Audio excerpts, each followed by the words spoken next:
Good afternoon and welcome to the Town of Ayer Capital Planning Committee meeting for Tuesday, November 17th, 2020 at 4 p.m. This is an open session remote participation meeting. Due to the ongoing COVID-19 pandemic, Governor Baker issued an emergency order temporarily suspending certain provisions of the open meeting law. Public bodies otherwise governed by the open meeting law are temporarily relieved from the requirement that meetings be held in public places, open and physically accessible to the public, so long as measures are taken to ensure public access to the body's deliberations through adequate alternative means. This meeting will be broadcast live on Channel 8 and on Zoom. The public may participate remotely by following the call-in information on the bottom of the live broadcast screen.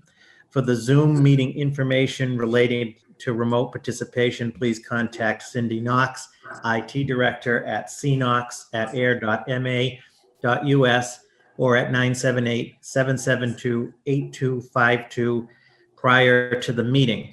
The members of the Capital Planning Committee, for the benefit of the public, myself, Robert Pomperian, the Town Manager, Mr. James Stephen, Mr. Rich Scotchless, Ms. Lisa Gabri, the Town's Finance Manager, Select Board Member Scott Hood, and Mr. Pat Diamond, Chair of the Finance Committee.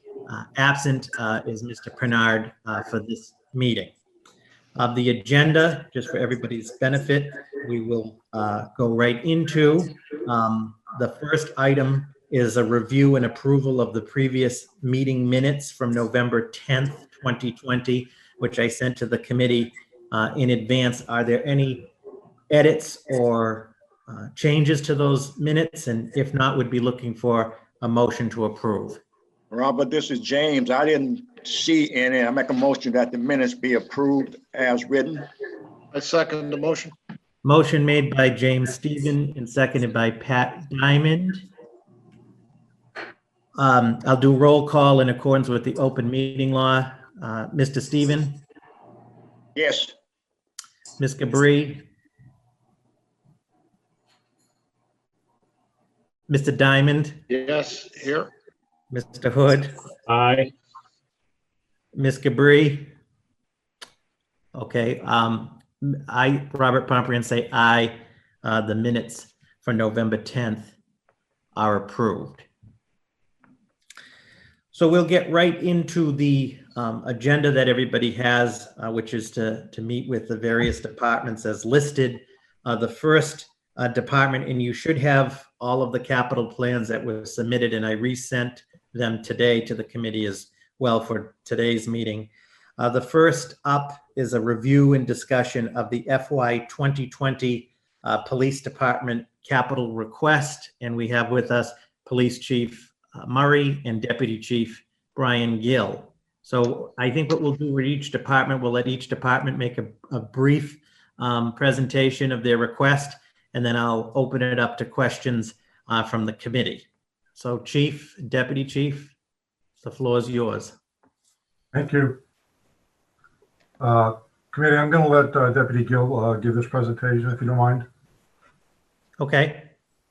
Deputy. Good afternoon, everybody. So we're the police department's coming before the capital planning committee to make one request this year, and that's to replace the police chief's vehicle. Currently, it's a 2015 Ford Explorer with a police package in it, and it's sitting right now at about 123,000 miles. It's had some persistent mechanical issues that really haven't been able to be resolved. So what we're looking to do is to replace this vehicle and expect it to last at least another 5 years. And one of the things that we're looking to do, because this is an administrative vehicle, we're looking to go towards a hybrid model for this vehicle. And what we've done is obtained a quote from MHQ, which is a police vehicle service provider. And they've given us a quote, and it's approximately $57,000 to replace this vehicle, which currently is gas but we're looking again to go to a hybrid type model. Deputy Chief, is there a cost to adding the hybrid component to the vehicle? Yeah, there is a cost to that. It looks like the way that the quote has been broken down, $5,042. So the 57,000 includes the upgrade or the inclusion of the hybrid component? Yes, yeah, the 57 is Okay. all inclusive. And that Okay. also includes the emergency light package and everything that goes along with the police car. And a bed in back for Chief Murray? And a what? I'm sorry. And a bed in the back for Chief Murray? Let me see if that's on the option list here. I don't know, maybe it's buried in there. I don't know. Must be so extravagant. So that's the request we're looking for in the FY '22. Deputy Chief, this is a select person. Just a question on why are you looking to move to a hybrid at the additional cost compared to just the gas model? You mentioned it's an administrative vehicle. What's the methodology behind that? Well, one of the reasons why we're going is to be in line with the green model that the town of Ayer's adopted. We're also seeing that not only administrative cars in the field, but also line cars are also moving towards this hybrid model to achieve efficiencies probably in fuel. And I'm not sure where they're so new in the line models. I'm not sure how well they're faring out, but that's why we figured it would be good to try out an administrative vehicle. Yeah, Going on to Scott's question, is there a life cycle cost improvement to going to hybrid versus the standard? Cost of ownership? You mean like a maintenance cost, Mr. Devon? Well, no, when you buy something, there's a cost to acquire. And then over the lifetime of it, there's the cost to own. And that's what I'm wondering about is the cost of ownership lower for a hybrid system than for a traditional, or do you know? I guess I don't know the answer to that question. But Might be a good idea if we could track that, James, to find out as we go forward, Yeah, James just had a question. Did anyone do analysis to recover that 5,000? How many years would it take in saving on the fuel and other expenses? Roughly 4 or 5 years, or what? We didn't do an analysis on that, Mr. Stephen. It's something that we could try and do. No, that's not a requirement. $5,000, that's not a requirement. I was just wondering, a lot of time they do that. I didn't know if you had done it. If you haven't done it, that's not a big deal. I think where this is so new to the field, especially in law enforcement, that it would be kind of a hard number for at least us to try to track down. And I know that the state police, I think they're only into this for maybe a year as well. So I don't even know if we could get from a counterpart agency some accurate numbers. I know that we track our gas usage by every time we gas up. So, I mean, we would be at least able to, after a year, determine the amount of fuel that we've saved. Well, that would be a good idea. Maybe next year you can just tell us what that was. But that, like I said, that's not a condition upon voting for the vehicle. I'm just curious, that's all. But if if it's not too much trouble, you can just let us know with the gas we save. But Yeah, no, I don't think I it think would going be forward, it trouble would at be all. a good idea. Right? I think going forward, it would be a good idea to know if there is a cost of ownership benefit to having hybrid vehicles versus not. Because as you said, Deputy Chief, and all the cars eventually in Ayer will be replaced by hybrid and then EVs. So it'd be nice to know statistically from personal usage, your personal usage, what benefit or not there was from that. No, I think that would be a good piece of information to know. It would take us about a year to gather that. So reporting back next year would be good to know. Yeah, so if the chief writes up on the ceiling of the vehicle when you refuel, Deputy, this is Robert. Obviously, a question I'll be asking almost all departments, as you're aware and the chief's aware, these are unprecedented times with COVID-19. And the capital plan, we're taking a very conservative approach to.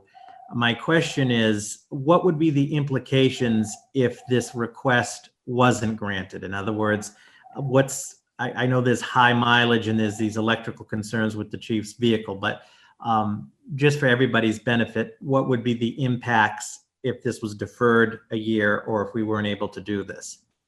Yeah, Mr. Pompey, and I think there'd be the impacts, the negative impacts would be twofold, I'd like to point out. One is what we've experienced is at the 5-year mark, generally our vehicles start to incur more maintenance costs. And that's why we generally have this 5-year turnover plan on especially on our line cars. But we kind of see that all the way through now, especially with this vehicle where it has 123,000. We're definitely going to start seeing kind of the same increased maintenance costs that we do with our line cars.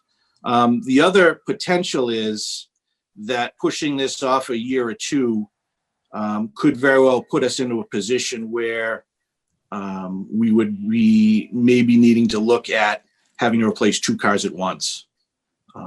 And it's something that we tried many years back and found that that you're pushing it off even 1 year kind of backfired, and we ended up having to get 2 cars in 1 year. Mm-hmm. Okay, thank you. Any other questions for the police department on this capital request? We do have some members of the public that are attending the meeting. If there are no questions from the committee, are there any questions from members of the public? Can you buy a regular price car? Like not a hybrid? Oh, yeah, we absolutely could, yes. For how much?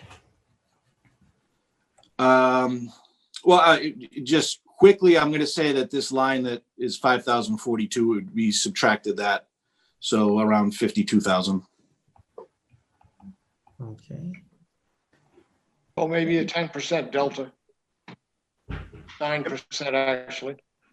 And also, I don't know if the person from the public is aware of police vehicles and how their costs run compared to a vehicle for ourselves. So they do run a little more expensive than a normal car. I'm not sure if the person was aware of that. So maybe you can kind of explain that.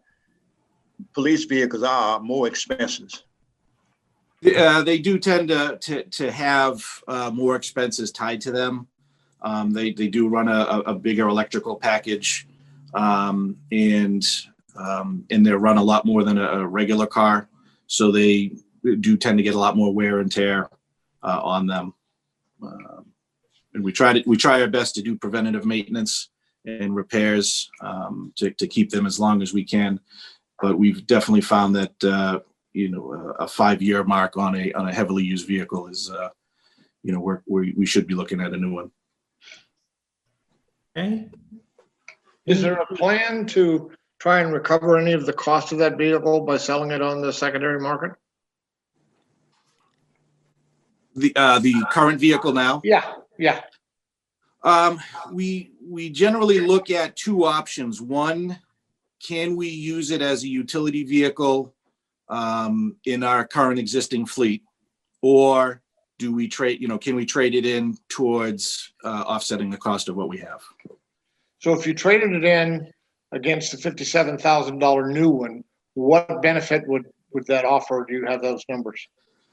I don't have those numbers specifically, but we're the company that this MHQ, our police upfitting company, knows police vehicles very well, and usually the trade-in is anywhere from $2,500 to $500, depending on the mileage, the type of vehicle, things like that.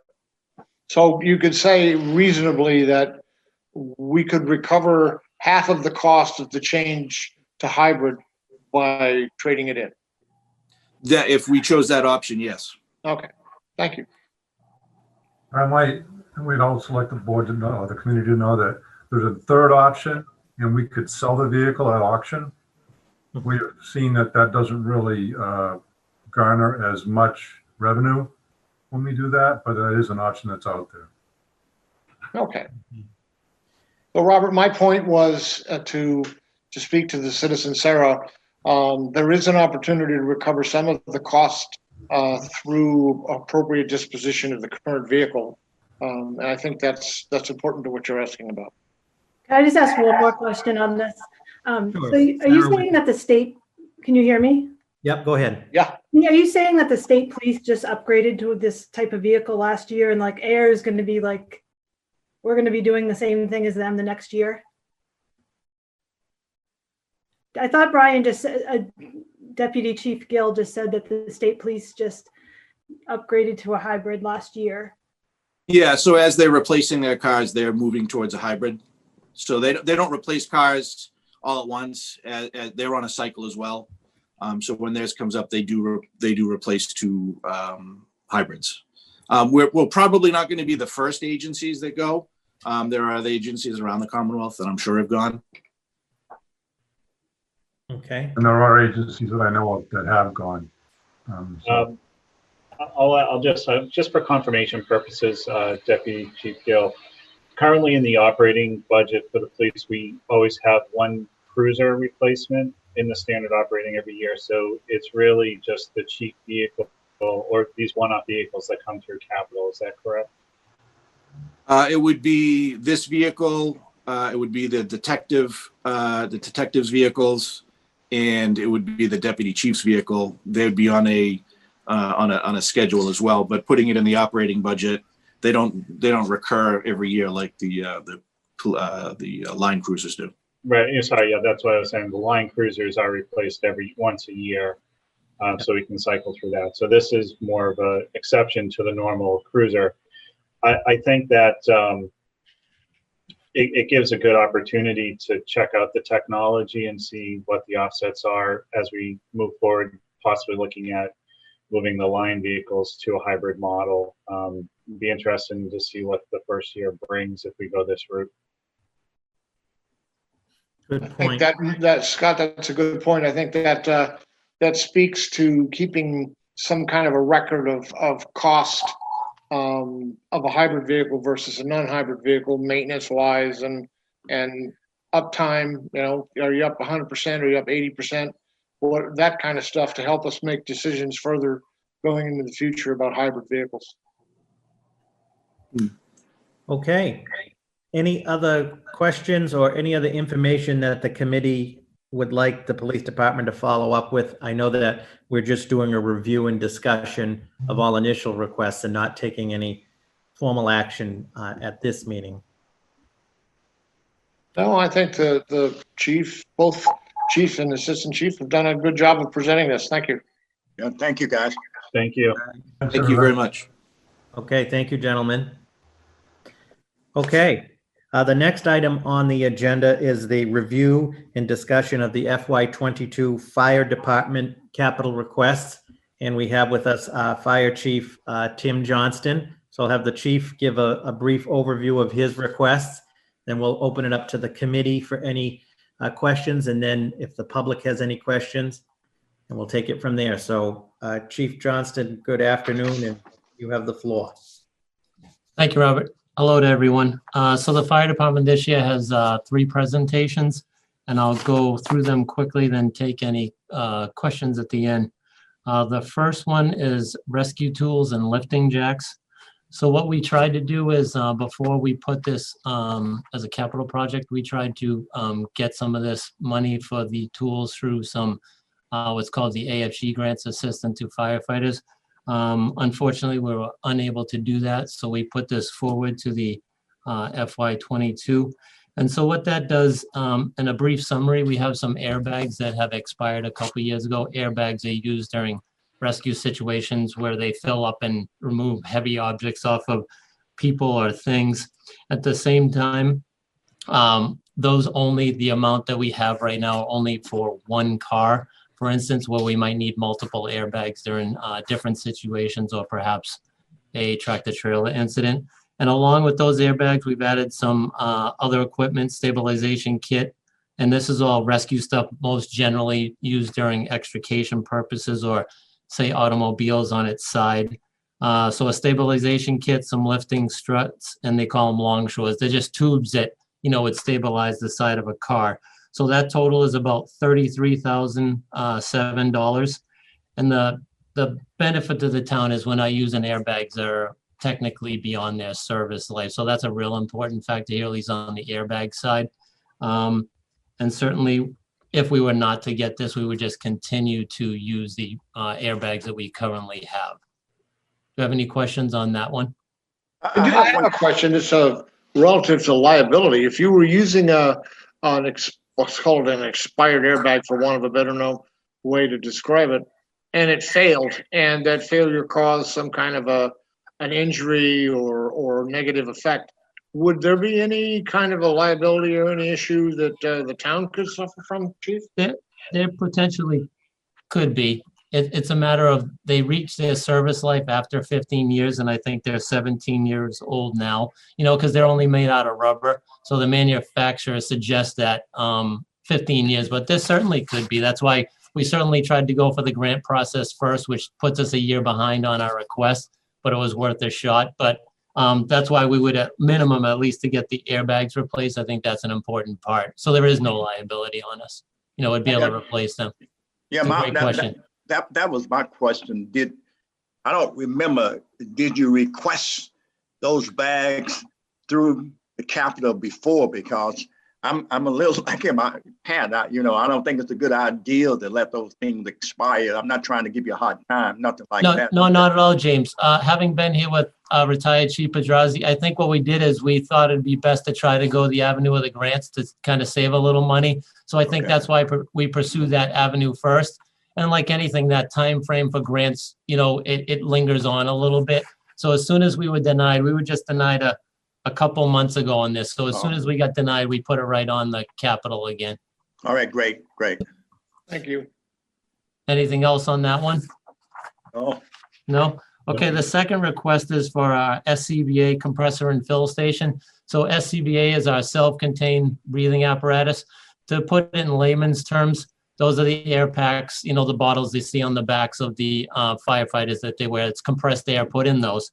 So our original compressor we bought in 1997, and our fill station is the unit that the bottles slide into and that you attach to fill. So that came over here when the new station was built. That all came over here along with us. And another, becoming an OSHA state a couple of years ago, we're trying to be compliant with their regulations. And one of their regulations is that you test for CO when you're filling the compressed air into these bottles. So we would meet that regulation under the new OSHA standard by obtaining this. And that total cost. And another thing too is these cylinders, not only, we have 4 cylinders, meaning large cylinders we pump compressed air into. So then we go in and fill them, and that's we call it a fill bank. So we used to have them extra storage of air. Then the compressor would come on and fill those bottles. So if we only filled 3 or 4 bottles, the compressor would never come on. But if we filled up to 20 or 30, the compressor might come on to fill those bottles. So that's all one complete unit. You get a fill station, a new compressor, and those fill bottles. And the unique thing is we get rid of DOT cylinders. Those are they similar to an oxygen cylinder style, where we'd have to drag those out every 7 years and get them hydrostatic tested. The new bottles are called vessels. They're ASME vessels, where they don't need to be brought out every 7 years. They're good for the life of the system. So for a total cost of $67,525, we would replace our SCBA compressor and fill station along with our vessels that the air is stored in. Does anybody have any question over that? And like I said, the original compressor, which we've replaced the motor twice, I think, in the last 23 years, has certainly met its life expectancy. Talking to the vendors, around 20 years is like on the higher end. But here and there, we don't use it as much, but we certainly got out of time from 97 and the fill station in 03 for that SCBA system. Yeah, we replaced the motor twice. It's time to replace it. I agree. Correct. We have. I couldn't agree more. Okay. Does anybody else have any questions for me on that? Chief, it's Yes. Robert. Just a clarification. So in your request, you're asking for 70,000, but I just heard you say the total cost is 67,525. Correct, Robert. That's what I have. And I can break it down for you. The compressor and fill station is 64. Well, it's on that sheet if you have it Right. in front of you. And you know what the difference was? It might have been the electrical upgrades. We got that with, Chuck with facilities, and he got us a price, and I have a total of 67,525. So would you say that's the actual request instead of 70,000? I would say that is correct. Yep. All right, so for everybody's benefit, then that would be, instead of 70,000, the request is 67,525. Correct, Robert. Yep. And one thing, if you're absolutely not sure, then maybe you could go back and double check and call Robert. I would hate for you to not be exactly sure about this. Okay, and I can double check that. I certainly would do that, Great. James. No, that's good info. I think the 70 might have been the preliminary until we got some final numbers, but I'll be sure to double check that. That'd be great. If it turns out that we approve 70 and you only spend 67, the other money's not gonna go to waste. We don't burn We'll be sure to give it back. it. Any other questions for the chief on this request before we get to the next one? Okay, Thanks. And the Go ahead. last one I have for you folks is the fire department vehicle. So starting this fiscal year at town meeting, we were appropriated the deputy chief's position. And along with that position, there wasn't a vehicle. They were going to share that vehicle with the fire prevention officer. So between myself as chief, the deputy chief, and Lieutenant Bozak, who does fire prevention, we have 2 vehicles for 3 positions. And having been in that deputy chief's position since July up till the beginning of October when I became chief, it certainly met its challenges on, because everybody's running a lot of different directions. And I've even been with the chief and walked back from town hall several times, So we're short 1 vehicle for the 3 positions we have during the day. So that's what we're asking for. And of course, if it was not, given this year, they would continue to share. But I know when I was in the deputy spot, the lieutenant works Monday to Thursday. So Friday through the weekend, I would keep it. And I always brought the car back, because stuff starts bright and early on Monday morning. So I just brought that back so the fire prevention lieutenant would have a vehicle to start off, because he started before my time as deputy at 6:30 in the morning, where I wouldn't come in till 8. And I thought it was important that they have transportation to start. But I know the retired chief said that, I always brought the car home on the weekends, and it was important. And I think that's another important fact, that as chief, I think it's important that the deputy chief has transportation to himself, 24/7 from home to come back to work. So if that were not to be moved forward, we would just continue to share that vehicle, which it certainly at times can be a burden. What's the cost of that vehicle, chief? Yep, the cost, and I have a cost of $65,968, and I didn't break that down, but I have that in front of me. So the cost of, and it's based off the state bid for a Chevy Tahoe, which the chief drives now, and that's $51,853. And the cost of the radios is $6,107, and the lights that would be put in are $6,442. And I have a cost, and then some graphic part is $566, but I have a total of $65,968. Is that a hybrid vehicle by chance? That is not. So, and I'll certainly elaborate on that. At least in the fire service, we end up needing not an all-wheel drive such as what the cruisers are, but an all-wheel drive. We tend to carry, say up to 3 or 4 people, larger, not larger, but adult firefighters. We put the gear in the back. It's out in all types of weather. So that's why we've had good success running with the Tahoe, and I would like to continue that with the deputy chief. And they can be swapped back and forth. If there's an issue with one of the cars, we can swap them back and forth between the chief and deputy. Thank you. Does anybody else have any questions for that? Nope. okay. And that's all I have is those 3, Robert. Thank you.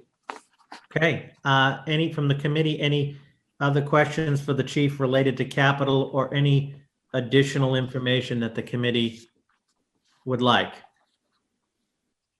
Okay, Yeah, I think it's done fine. I just have a quick question for Chief Johnston, can you just provide to us what the breakdown is of the 65,968? Just after the meeting, please. I can do that, sure. All right, thank you. I'd be happy to do that.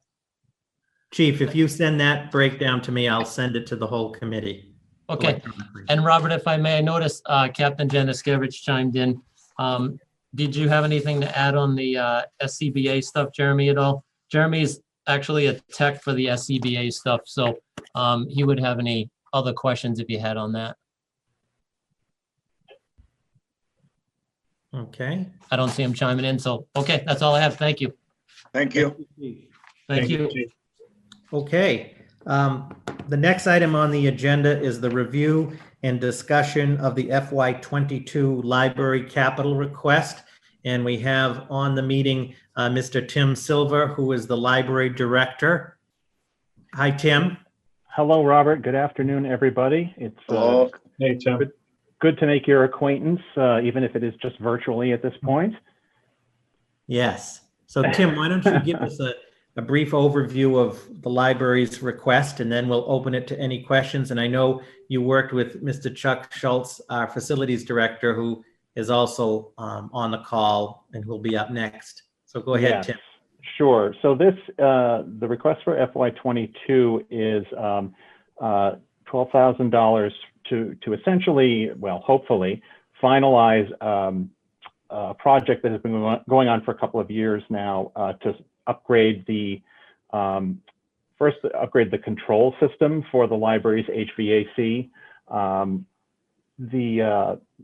With the town's help, the library was able to purchase a new control system for our air conditioning and our boiler. This was installed early this year. This allowed us to finally kind of break free from Johnson Controls, who had installed the original system. And unfortunately, it was a proprietary system. So we were kind of, our hands were often tied when it came to, you know, having maintenance done, certainly having any programming done. They had to come out and do that. So we've been carrying a maintenance contract with Johnson Controls for a number of years.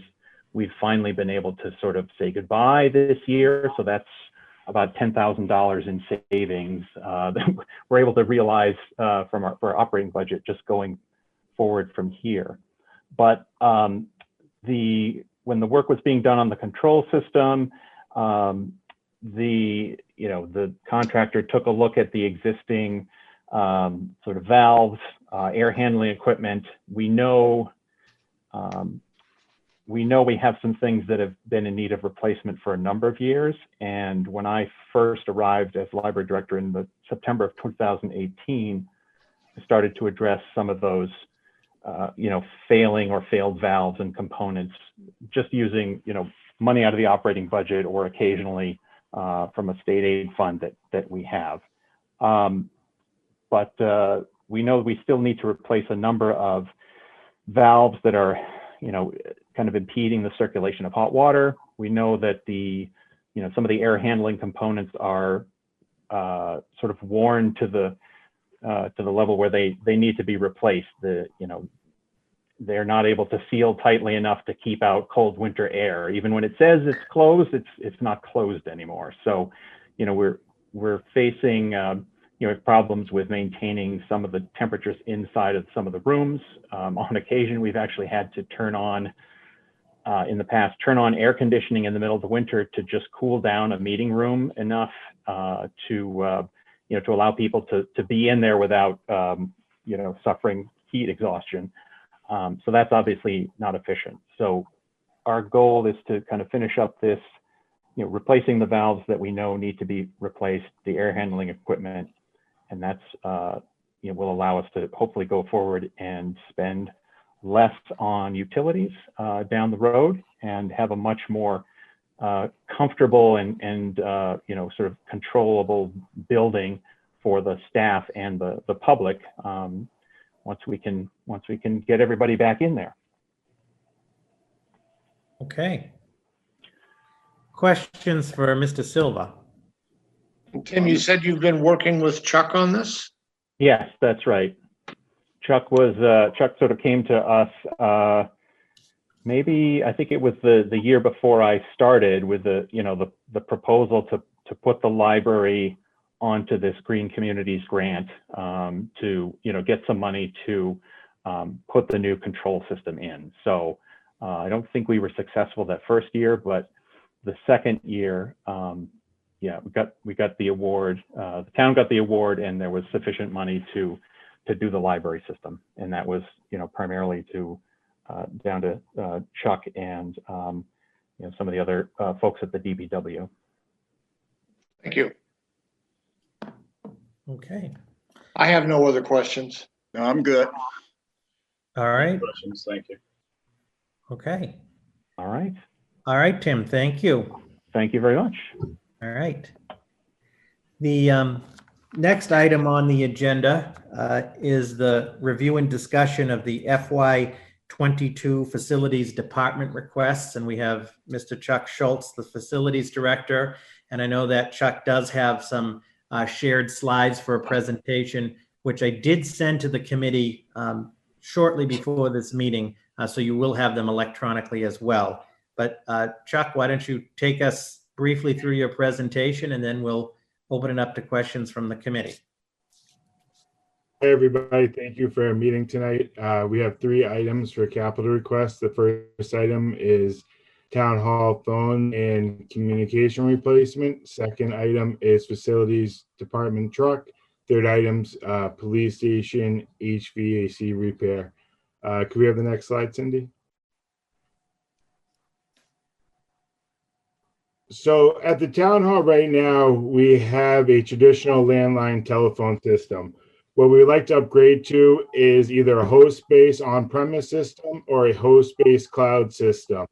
This will allow people to work from home. It will allow us to upgrade our phone system. And most importantly, for the people of the town, it will give us a host-based system. What that means is when you call the town hall, you'll talk to an operator, a computer type thing to say, press 1 for town clerk's office, press 2 for tax collector's office, so on and so forth.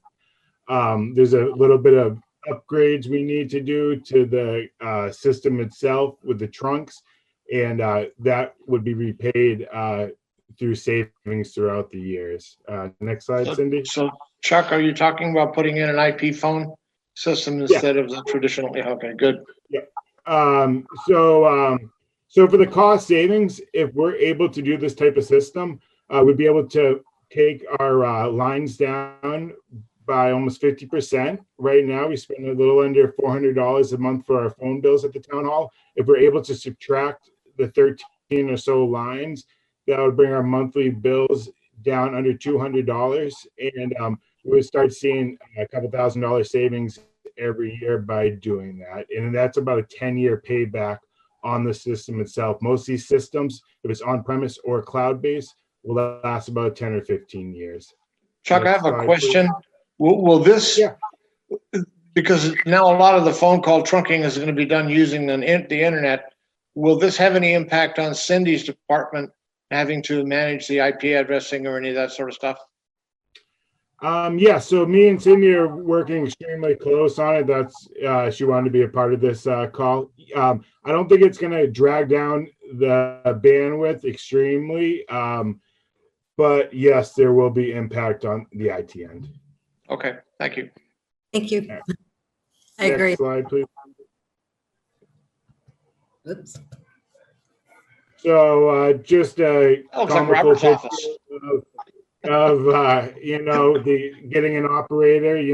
People are able to now call the town hall, and we can put emergency notices up on the phone line. People can directly get to the department instead of having other departments answer the phone. That'll also be in savings and employees' time by answering the phone for things for their department and having to transfer it to another department. And last slide, please, Cindy. And the biggest thing is with COVID-19, the system that we are going to be choosing will give us the ability to allow people to bring their laptop home and connect their phone, town hall phone, to their computer through the internet and be able to answer their phone from home. Any point the governor could shut us down, and go back to how we were in April, May. And if that was the case, we would be able to allow people to answer their phones from their houses. I guess And- one could say it's about time we did this, huh? Yes, it's very needed. On top of it, our phone system is right at the end of its life. Our vendors are barely able to, they're able to service it, but we can't add anything onto it or make it any newer. It's so out of date that it's kind of time for a new system. And that's it for the phone. So is there any questions or concerns? Chuck, if I could just add two things. One, as a town manager, very supportive of this project, not just because of COVID-19, which is a reality, and Chuck covered the benefits to this new system addressing that. But even before COVID-19, as Pat touched upon and others, the system is quite antiquated and is needed to be upgraded. Lastly, as I mentioned at the last capital meeting for everybody's benefit, and a special thanks to Lisa Gabri and Chuck, and Lisa's still working on this, we're cautiously optimistic that there is a chance that this system, the 28,000, that this system could be reimbursable through the COVID CARES money. Lisa has submitted all of the information that the state has requested, so we're waiting to hear back. So it is an important project, so it is part of the capital plan, and it is a request for this year. Again, we're cautiously optimistic that there's a chance that it could be covered through the COVID CARES funding, and therefore could then come off of the FY22 plan. And we'll keep you updated on that. That'll be great. Any other questions on the phone system for Chuck before we go to the next item? Chuck, this is Select Person Scott. Curiosity question. This is the last of the, I guess, antiquated phone systems that are being switched out across the town?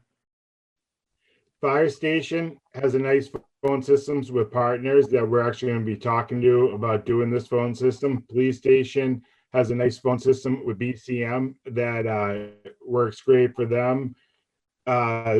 Council on Aging doesn't have quite the type of phone system because it's such a small department. Library has a pretty good phone system as well. DPW, pretty good as well. So this probably is the most outdated system, but there are a few smaller buildings that don't have the infrastructure to support a system like this that just has like a Comcast or Verizon, just direct line type deal. All right, thank you, Chuck.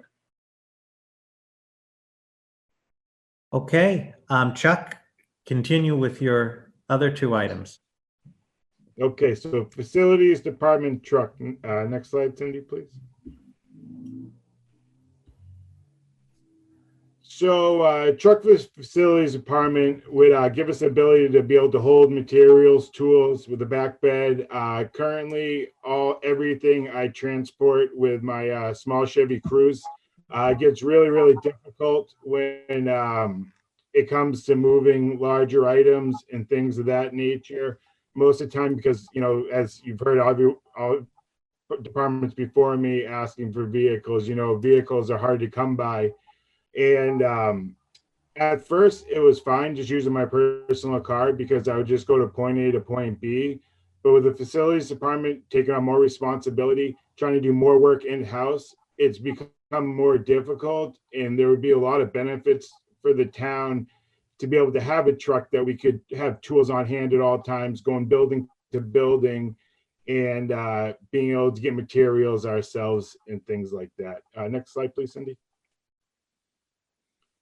There is a concern with liability with using my own car to be doing these things. At first, like I said, it was no big deal because I was mainly just building the building. But now that we're trying to do more in-house work and trying to save money in that aspect, it does become concerning for liability if I did get in a car accident or stuff like that, using my personal vehicle doing those. Chuck, is there a compensation plan that you've been on for using your own personal car since this whole thing started, or you're just doing it because you're a good guy? Robert and the town definitely reimbursed me for my mileage, and I just want to be as accessible to the town as possible. So you haven't charged them the depreciation schedule, you haven't done any of those kinds of things to compensate yourself for using your own vehicle to do facilities work at the town's behest? Well, that's part of the mileage, Pat, is, with the mileage that encompasses depreciation and everything. 56 cents a mile, James, that ain't much. Well, I'm just saying, according to the law, I'm not saying it's a lot. I'm just I calling hear you. I'm just trying to make a point. No, we definitely need the town vehicle, I think. Yeah, it's time for us to come up into the real world. Go ahead, Chuck, sorry. No worries. Next slide, Cindy. This is kind of a goofy one, but it is kind of true. My children are starting to get a little bit older, and my car is always filled with my tools and stuff. And I'm going to have to transport them because they're starting to go to school and stuff. And if I had to take the time out of my day, say a half hour at the end of every day to take the tools in and out, when it starts building up, it could be up to 120 hours of work hours a year transporting the tools in and out of the car, to where if I had a work vehicle, they would just stay in there, and that time would not be having to be taken daily to remove the tools from my vehicle. So you're assuming that kids are going to actually go back to school one of these days? Yeah, who knows? One's only in kindergarten, so we'll see. Last slide, Cindy, please. And then the more of the benefits, being able to do more work in-house, saving a lot of money on subcontractors, the liability issues, and it would always be an extra vehicle here at the police station or with me that people could use if needed, and just another vehicle if someone needed it, because it's not like I'm a firefighter, police officer that has to have it all the time. I could go without it for a couple of days if someone needed to borrow it or something. And that's it for the truck. So have you costed that out?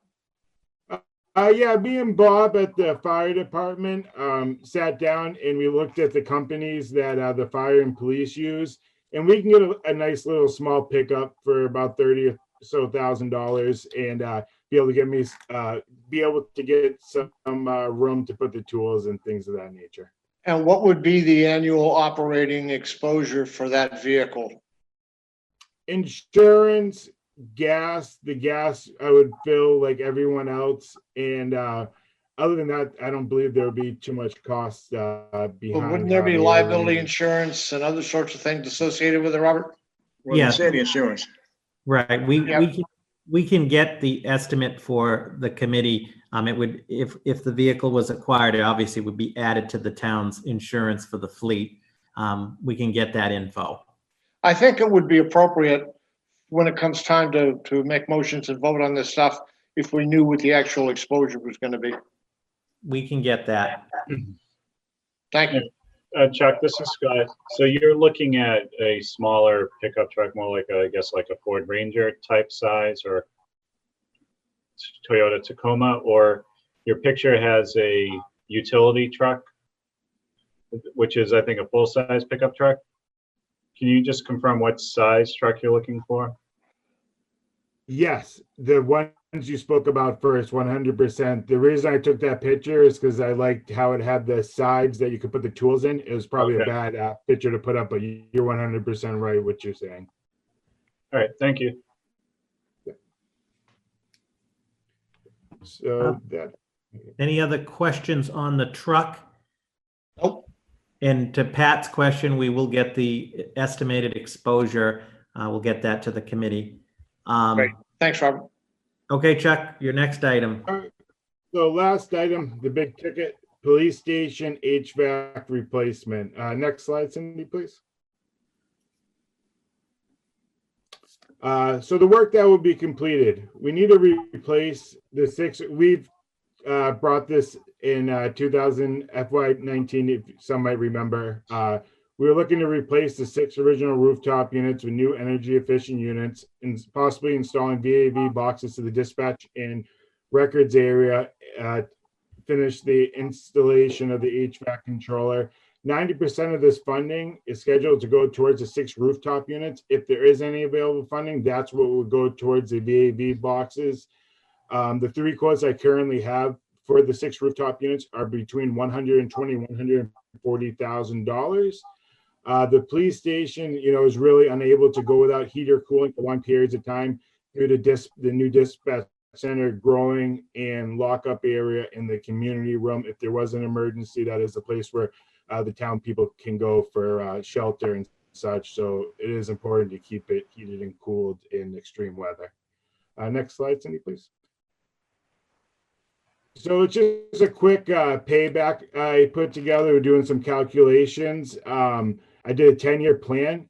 We spend about $40,000 a year with our energy costs. Energy costs are about 40% of the building's running cost. If we got the new units, we ran them properly with the new controller we have installed and everything, we should see about a 30% savings on that 40% of the total building cost. That'd be about $12,000 a year.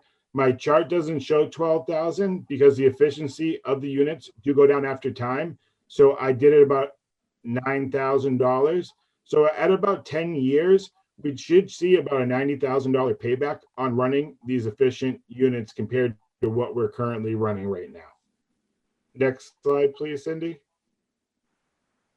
Maintenance costs. Since we last spoke in FY19, we have put about $15,000 in repairs. Currently this year, we're at $6,800 in repairs to get it ready for the heating season and some minor repairs during the cooling season. They're starting to get up there in age, along with they use R22 refrigerant that is now being outlawed by the EPA starting in 2020. And it's going to be really hard to come by. The new units come with the R41A refrigerant that goes about $5 to $6 a pound, to where the old R22 units that we currently have go about $100 a pound. So once you have to fill about 30 pounds in each unit, you're talking $3,000 to do any sealed system repair compared to $100 or $200 with the newer units. Hopefully you never have to do the sealed system repairs, but it does happen, as we did last year with the chiller, as we did 2 years ago with the rooftop unit at the fire station. Next slide, please, Cindy. So current conditions of the units. This first picture with the drill in it is from this morning. We actually had all 6 units die today for about 5 hours due to smoke detector issues, communication between the rooftop units and the smoke detectors. It's going to be approximately about $1,800 with the 3 subcontractors we had to have on property. And we're down for about 5 hours with no heating this morning. And then that's just another picture of the units themselves and the $5,000 we spent about a month ago to get the units up and running during our preventative maintenance process for the heating season. Next slide, please, Cindy.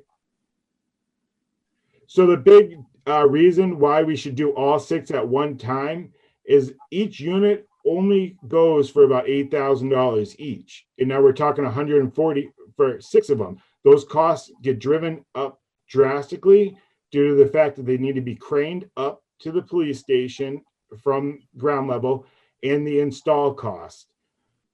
If you do one at a time, we're going to have to pay for the crane every time. We're going to have to pay for the install cost every time. To where if we do all 6 at one time, we can do it all at one time and save a lot of money than doing them individually.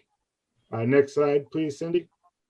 Another illustration of why we can't have downtime. If we do have guests staying over for the night, we have to keep it heated for them. And along with us growing with our dispatch center, we have to keep it heated and cooled. And the biggest reason is the electronics that we have there. We want to keep the people comfortable, but we have hundreds of thousands of dollars in electronics that if that room ever gets, say, over 85, 90, 100 degrees for any reason, if those start failing, it's just catastrophic to the town. And That's it for the rooftop units. Any questions or concerns? So we don't have any issues with the weight that's going on the top of the building now, do we? We will The be load replacing, bearing of the roof? yes, we'll be replacing them with the same units currently that we have now. The weight Okay. shouldn't change at all of all the units that we spec'd out.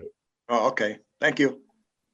Hey, Robert, this is Carly. I just wanted to chime in. I heard your discussion and contacted our insurance agent. To add a small truck like that to our fleet would be about $450 for the year. And that's full coverage. Thank you. Thanks, Carly. Thank you, Carly. And Okay. to add on to Carly's point, currently with my car, how I drive around and such, I spend about $500 a year with the 58 cents or so a mile in gas. So all in for gas and the insurance, it sounds like we would be in at about right under $1,000 a year for the truck. Sounds like a worthwhile investment. Chuck, on Yes, the Robert. on the police station HVAC system, and I know you and I have talked about this a lot, including last year, and I think you have worked all of your magic to get us another year.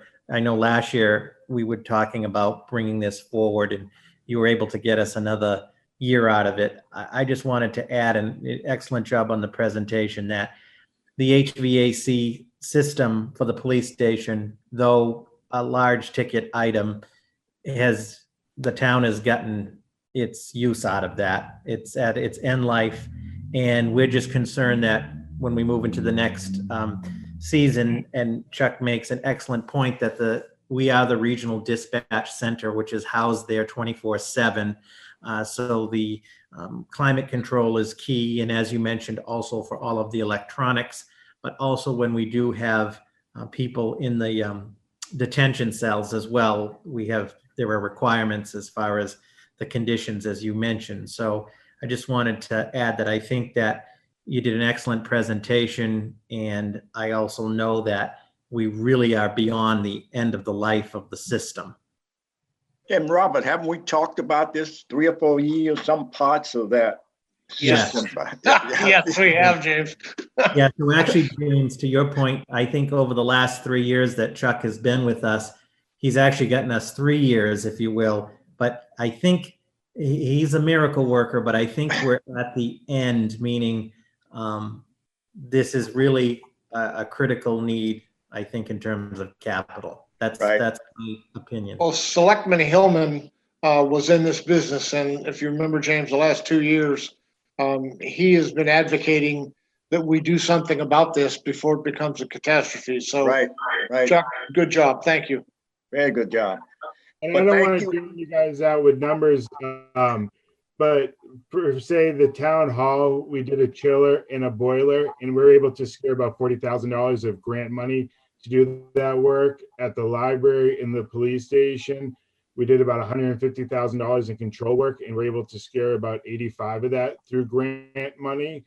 There also will be opportunities, if the money does go through, to put that towards additional green community work that we can show as a town that we're saving money and putting money towards getting better efficient mechanical stuff on throughout the towns. And it looks good for us when we go for our next grant to secure money. We did $333,000 worth of work last year, and $182,000 of it was secured through a grant, and an additional $27,000 was secured through incentives. So the town only had to pay out a little over $100,000 or so of it to do almost over $250,000 worth of new mechanical work throughout the town. From that saving, we could buy you 2 trucks. And I would say thank you for all the effort and the saving you've done for the police department and the town hall, because we've been talking about trying to do something. We've been looking at you. Can't you make it work another 10 minutes? We've been doing all that stuff. And I can't even get a fan to work. So I really appreciate what you're doing. Thanks, Chuck. Thank you, Chuck. Any final questions for Chuck on his 3 requests, or any additional information? Carly was able to quickly get the insurance info on the potential for the truck, but any additional information that the committee would like, or any other questions for Chuck? Not for me, thank you. Okay. I'd just like to say, be careful for the next year or so when you're driving your own vehicle. Just try to be careful. Don't get into no situations there.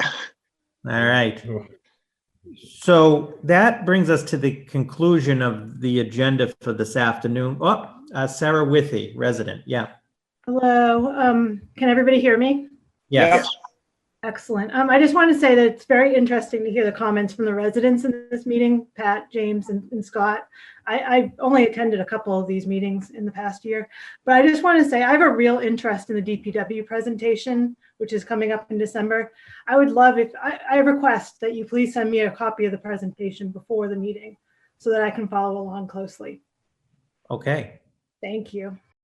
So a couple things, Sarah, I'll make sure you have the capital plan, and then the superintendent will have a presentation. I'll make sure I get you a copy of that presentation when I send it to the committee as well. Yes, please. Thank you. That's a good segue, sort of. So we're at the end of the agenda. So just so the committee is aware, our next meeting is not next Tuesday, excuse me, that's the holiday week. Our next meeting will be on Tuesday, December 1st at 4 p.m. Remote, and it will be the Department of Public Works. That's the only department for that night, and that'll take, as is a big department, and the superintendent will have a presentation of his requests, and we'll do a review and have that discussion. And then at the end of that meeting on the 1st, we should plan to discuss scheduling the next meeting or two, which really will be the meetings where the committee begins to make formal recommendations. So that's the agenda. Conceptually, I'll get that posted and get all the materials to you in advance for December 1st. So with that, there's no Make a other motion that we adjourn the meeting. Second. motion made to adjourn by Pat Diamond, second by James Stephen. I'll do a roll call. Mr. Diamond, Yes. Mr. Stephen, Yes. Mr. Scotchless, Mr. Hood, Yes. Ms. Cabri. Robert Pomprian says aye. We are adjourned, and we will see you on December 1st. Thank you, everybody.